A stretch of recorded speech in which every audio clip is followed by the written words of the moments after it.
Hello and welcome to episode 2 of the Business of Finance podcast.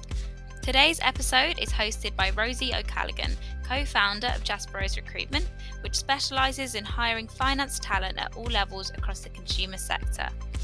Rosie is joined by Debbie Chandler, CFO at RVU, who discusses the ins and outs of managing a team through change. If you like what you hear, please tune in for our future episodes where we will be inviting more industry leaders within the finance space to speak on their specialisms and insights. This is the Business of Finance. Welcome everyone to our latest Business of Finance podcast. For people who don't know me, my name is Rosie O'Callaghan and I am a director at JasperRose. And I am delighted to introduce my guest today, which is Debbie Chandler, the CFO of RVU. So welcome, Debbie. So Debbie and I have worked together for 5 years or so now, and I know RVU as a business has been through so much exciting and positive change, albeit I'm sure lots of challenges for you, Debbie, along the way.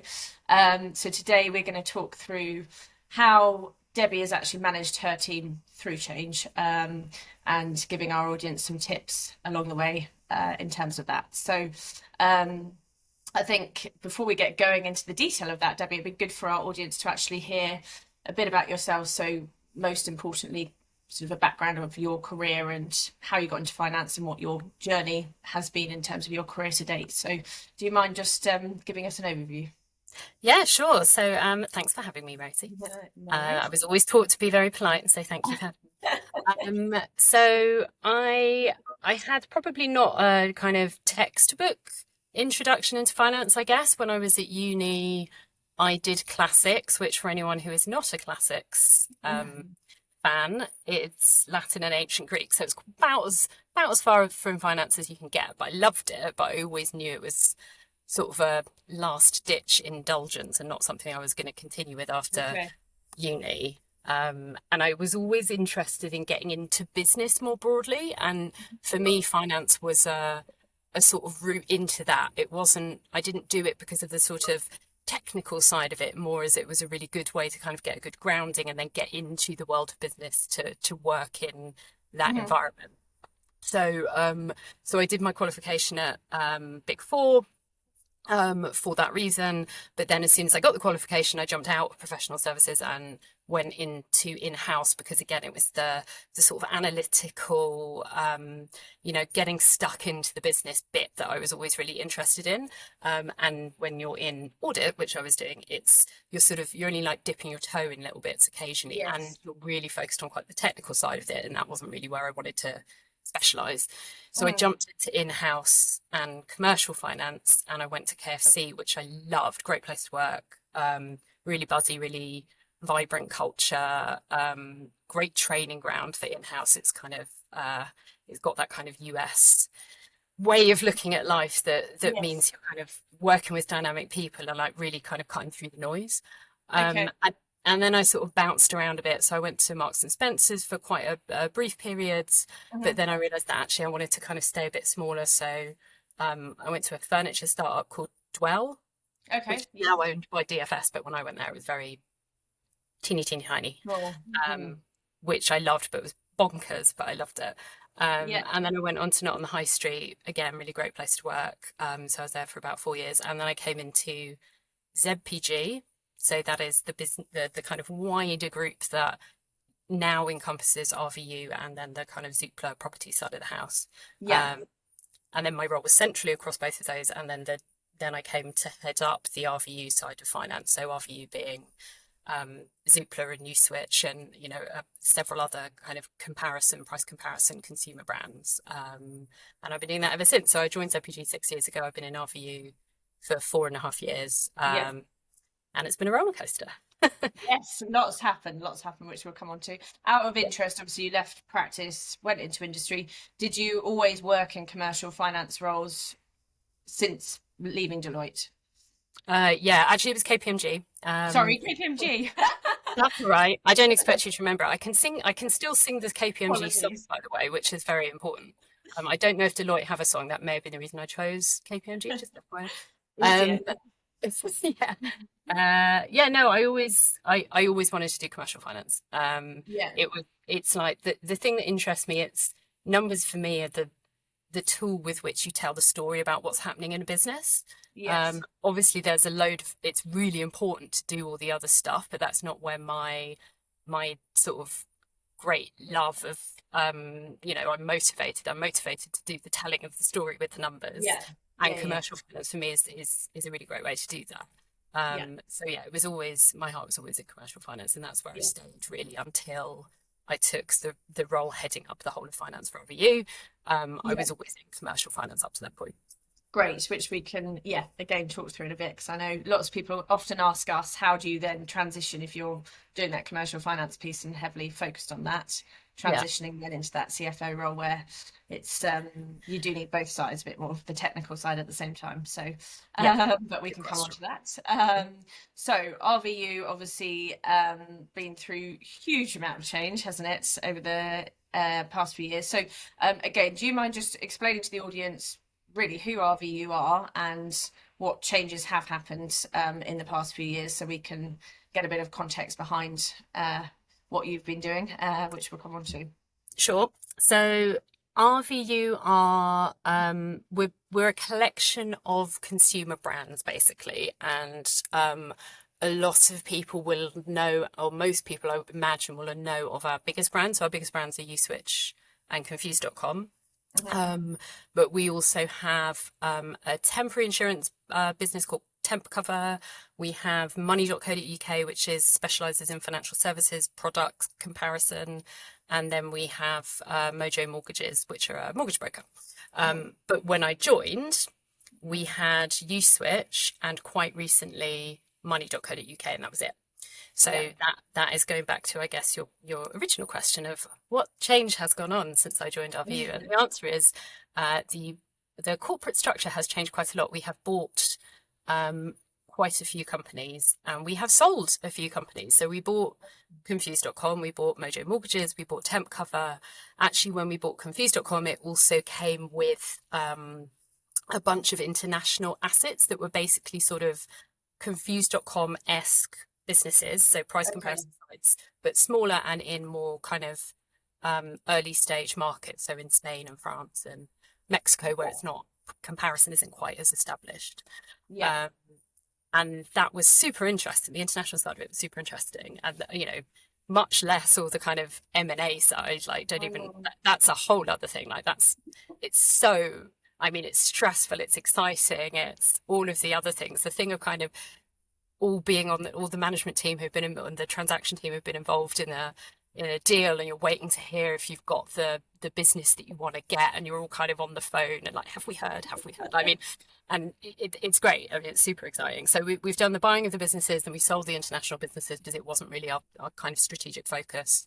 And so there's been a lot of that. Like that's been kind of peppering the journey since I joined.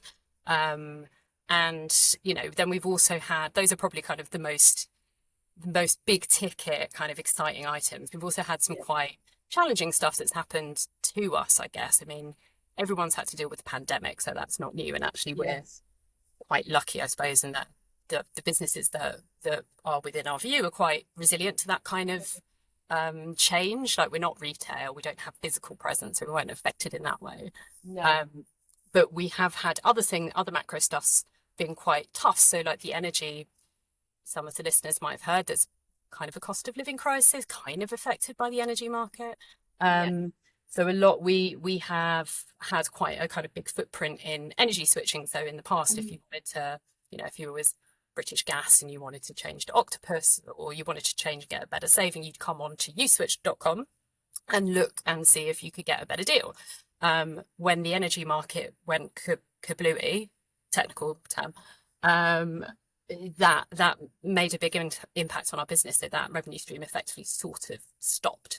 Now, we're very diversified as a business, so we can deal with something like that. But it's hard as a business when you have that kind of a big change. So that was pretty tough. And obviously all the macro stuff that's been going on in the last couple of years, and cost of living, and how that affects our costs. We've been through some restructures, and we've had some other fundamental market corrections in other businesses. So we've got a very diversified portfolio, which spreads the risk, but it doesn't mean we've had these sort of bumpy parts of the journey, which is part of what makes it really exciting in a business like RVU, but also, it's tough. We do, however, say everything is written in pencil in our view is one of our beliefs, and so we know how to roll with the punches, but change is ever present, I would say. Yes, no, I think it's reacting quickly. Now, you never know what's around the corner, as we've all learned in the last few years, but I guess it's navigating that and having to react quickly, isn't it? Off the back of that, and just understanding when you actually joined, I presume, obviously you're part of ZPG, RVU then formed. I presume it was just Uswitch when you started, was it? And then the brands have grown through these acquisitions off the back of that. Yeah, so when I started at ZPG, it was just Uswitch in those sorts of businesses. Then we acquired Money. Then I joined RVU specifically, and then we acquired the others. So we've gone from really one comparison brand to 5 now. We were sort of 7 a year ago when we had the international businesses as well. So it's been a very fast rate of growth. Yeah, so huge growth, and great to see huge growth in your career off the back of that, which is I'm sure been very exciting. So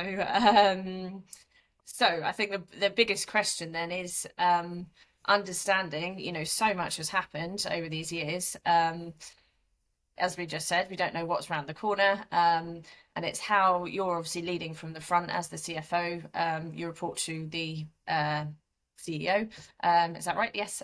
So you're the one leading finance, and how you actually manage your team through change, because there's been everything from acquisitions to COVID to the energy crisis, so positive changes but also very challenging changes. So how have you actually navigated that? Yeah, so it's a $64 million question to an extent, but I think positive change and negative change, I think both come with pros and cons, both of them. So you look even at an acquisition, which most people would be like, this is a great change, and it is a great change, but it's still hard. Like, it's still, you acquire a new business to add into the fold, and you've got to figure out, how do you integrate it? To what extent do you integrate it? How does it affect this person over here versus this person over there? And actually, for some people, it probably makes their jobs a bit harder in the day-to-day perspective, because they're having to figure out who are the new people to work with and all of that kind of stuff. So I think any kind of change can be difficult for people. So I think almost whether it's negative or positive, you still got to kind of think about the same things. And I would say the first thing I'd probably say is really important is simplification and prioritization. When stuff's changing, people and it's stuff that you can't control particularly. So we as a business can control what we buy and sell, but most of the people in the business don't have a control over that. So that is also something that makes you feel a bit sort of unmoored, I guess, or can do. So I think as a leader, you really need to focus on helping them to address the things they can address, and not getting stuck on the stuff that they can't. And sometimes things that you can't control will work in your favor, and sometimes they won't. But either way, you can't affect it. So focus on what you can. So if you think about the energy market, which I do very regularly, we couldn't change the fact that Putin invaded Ukraine. We couldn't change the global context, but what you can change as a business is how you help consumers to understand what's going on, because it was frankly really bloody complicated for anyone. So we really leaned into kind of getting the advice out in the media, helping consumers understand what they should or shouldn't do with regards to sort of switching and what might happen in the future, and helping people understand that. But also people within the business, was, as I said, it's tough. It kind of contracted our income line, and it was a reasonably chunky income stream, will be again when the market comes back. But for a period, we've had to make changes to tighten our belts and control costs, and all stuff that as finance you're often thinking about. And just kind of batten down the hatches to mitigate what you can until things change again. And so it's that thing of, you can't control some things, but then focus on the stuff you can control in that context to kind of make the situation a bit better. So I think that's the first thing, is like prioritization and being very aware of what the controllables are. I think the next thing I'd say is probably it's about trust and integrity as a leader. So it's scary. Change is scary. With people are people, and they don't like change. No, at all. Exactly. Some people like it more than others. I quite like change, but it's scary. And there's, as a leader, you feel responsible for people, and you feel responsible for their feelings, as we should be as leaders. And there's a temptation, I think, to want to sort of make it all better. And that thing of, if somebody says, tell me that everything's going to be okay, you want to tell people everything's okay. And actually that's really dangerous in some contexts, and you don't want to make promises you can't keep.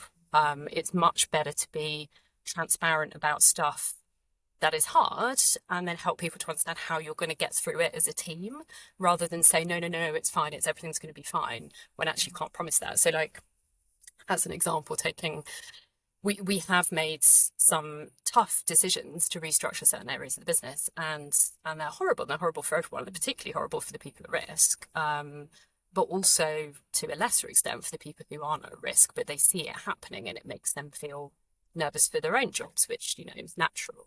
Yes. And you get asked questions about, will you be making more cuts? And you can say at the time, we have no intention right now to make any, but you can never ever say as a business, or it's very disingenuous to say, no, we won't make any more cuts. You don't know what's going to happen in the market. So I think it's that thing of treat people as grown-ups, be honest with people, and don't promise things you can't. Don't overpromise. Yeah.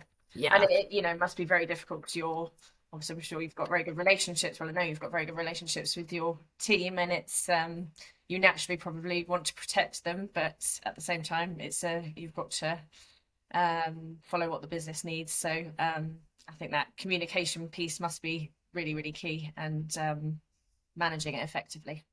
Yeah, exactly. And I think that the other thing is just that empathy bit. Like, you can deliver those sorts of messages, and you can say all the right stuff, but actually at the end of the day, you're going to get emotion from people at tough times, and at good times. But any time where it's unsettling for somebody, they're going to be emotional, and you need to just sort of accept that that's going to happen, and figure out ways not to take it too personally when somebody is venting their anger at you. And sometimes anger is justified to be vented at you, but sometimes somebody just needs to vent. And you can't, you just need to be a human about it. You can't always make it better, but you can listen and kind of hear them, and say, I'm sorry, this is rubbish for you. I think all that kind of stuff is important. I think sometimes you get upset as a leader when you're talking to people who are upset, and I don't actually think that's a bad thing, because I think we're all people. No, of course, and I think that's so important, because I think people assume the leader is this robust person who sometimes people think don't have emotion, or people don't show their emotion, but change is hard for everyone, the leader or the person working in the business. So that's really important to be genuine yourself, I think. Probably the easiest way to get through it yourself. So and I think everyone reacts differently, don't they, to these things. And if you look back at kind of all these changes that have happened, is there I guess, what are your key learnings, and is there anything you would do differently with hindsight? So hindsight's a great thing, hey. I suppose, like, taking that bit of the question first, I think when I'm particularly thinking of the more difficult times, like the sort of negative changes, but I think when you're in those periods of really significant change or really significant stress, as a leader, you're very aware that the buck stops with you. And that means that when times are tough and you tend to be working the long hours. I mean, that's no different if you're a leader than if you're not a leader, I suppose, but they get very long, and you don't have as you don't necessarily have as wide a support network to get you through it at the, when you're more senior as you do when you're more junior. And actually you end up firefighting a bit, or certainly my experience of it has been that you can end up firefighting a bit when you're just trying to manage through stuff that has to get done then and there, and you don't have an option.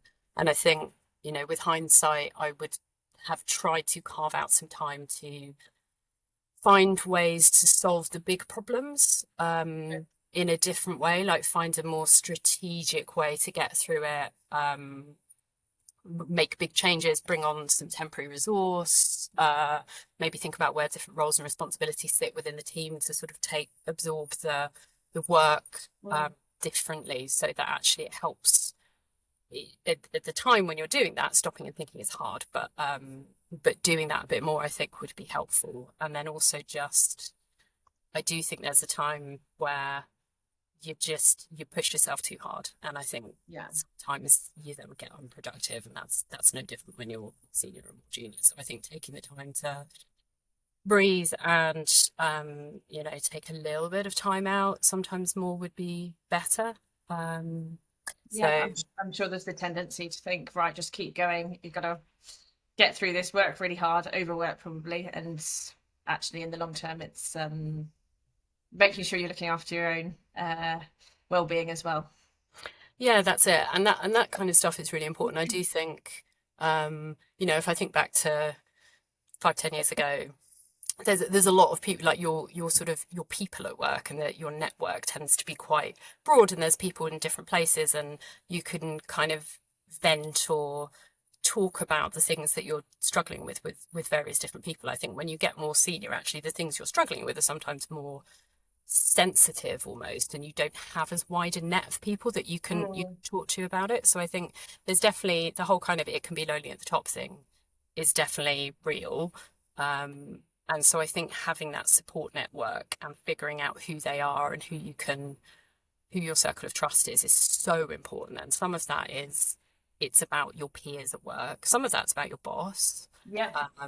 Some of that's about, you know what, it's just having people in your personal life that know that you're having quite a tough time of it at work, and they get it if you're in a crappy mood or you don't want to talk about work. Yes. And then, yeah, exactly. And then sometimes it's like, you know, what's your release valve? Like for some people it's they'll go on a run, and for some people it's they'll have a like really long bath, or for me it's like I want to paint because I do painting in my spare time, you know, going out with friends. You need to make sure that those sorts of things exist, because they're the things that enable you to do what you do in your day job, and if you let them slide too much, it affects everything. So yeah, it's no good for anyone, is it, if you just focused on the work and not yourself, because you're probably less productive. And as I say, it's important to look after yourself as number one, definitely. I think on that note, you know, obviously you realised how important it is to have this support network. Who did you sort of turn to when there were these massive periods of change? Yeah, so I mean, I don't have anything too earth-shatteringly surprising to say on that, but I suppose I do have, like, we have a senior leadership team at work, and they're really good people. Like, they're people who I would happily go down the pub with, but they're also people whose opinions I really value. And so, you know, if it was really difficult or I needed to get a sense check on stuff, I'd you know, grab some time with one or two of them and just kind of get their views on things. My boss, very much, like, it's, you know, some people struggle with their bosses, I guess, in life, but you know, I feel like it's really important to be able to have an open relationship with your boss and you know, talk to them about stuff. So certainly my boss is one of them, and then I probably talk to my husband more than he would want. He's more of an introvert and I'm more of an extrovert, and he'll come back from work and I'll say, how was your day? And he'll be like, eh. And then I'll come back from work and he'll get about a 15-minute friends, definitely. Yeah. Download on them even though they don't want to hear it. Exactly. Yeah. So, yes. Yeah. Okay, so he hears it all. Yeah, poor Simon. And what about external coaching? Did you have any external coaching over the years? You know what? I haven't really, not formally. Okay. I've definitely got people who I would consider to be mentors in differing degrees, but that's more sort of people who I've worked with who I value their opinion greatly, current my boss or my peers. Like I think we've got very strong feedback culture in RVU, so there's a thing of constant learning, and we want to be learn-it-alls, and that I feel like learning on the job is important. I haven't had formal coaching, but I think informally it happens to some extent every day, whether that is with people at work or I'm kind of learning from other stuff. Yeah, well, it sounds like you've got a very strong senior leadership team around you, who I'm sure you support, and vice versa. Great, and I think it'd be good for you. That's all really useful, and I think helpful for anyone leading their team through change. I guess if you were to give 3 top tips for someone who is about to go through exactly what you've just been through, let's say over the last 5 years, what would they be? So I think number one thing is communication for me. Yeah. Probably whatever question you ask me about anything in life, I think number one thing is communication. Yes. You can't, as a leader, I think when you're earlier in your career, you always look to the leader and say, wow, they know everything. They really know, that person knows what they're talking about. And then you realize that there's a certain point where actually you never get to the point where you feel like you know everything. No. Yeah.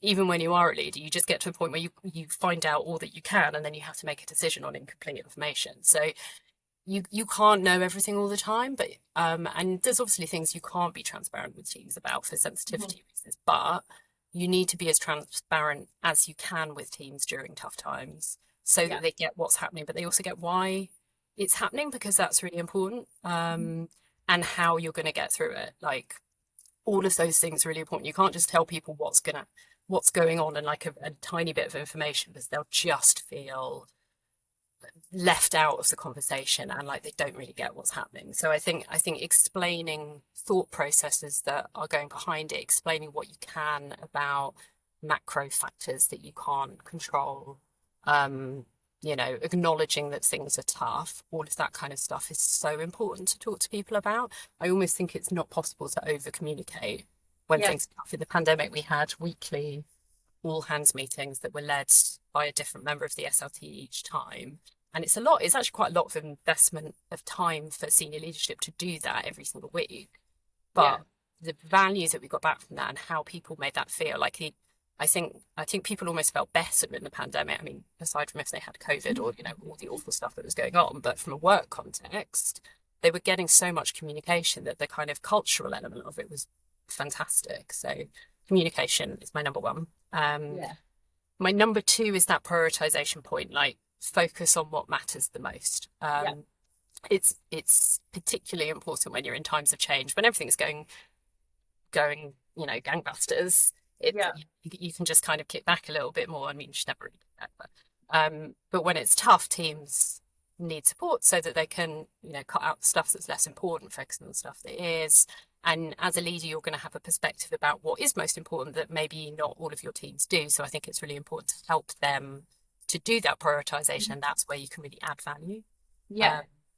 And then I think the third thing would be that human thing, like don't forget that you're human, and that means both from a perspective of talking to your team, but also like being kind to yourself. I think there is that thing of you can be very task focused as a leader, and you can really just focus in on what needs to get done. And actually, if you just do that, you will lose something in terms of bringing people along with you and making them feel empowered and, your own well-being. So I think the humanity element shouldn't be underestimated. Yeah, that's brilliant. So communication, prioritization, and be human. Be human. My top tip. And to your team, definitely. Yeah, I think that's so key. So don't try and pretend, just acknowledge your feelings and address your feelings, both with your team and to yourself. And of course have that support network, be that your peer group, senior leadership team, husband, friends, whoever it might be. That sounds really, really key.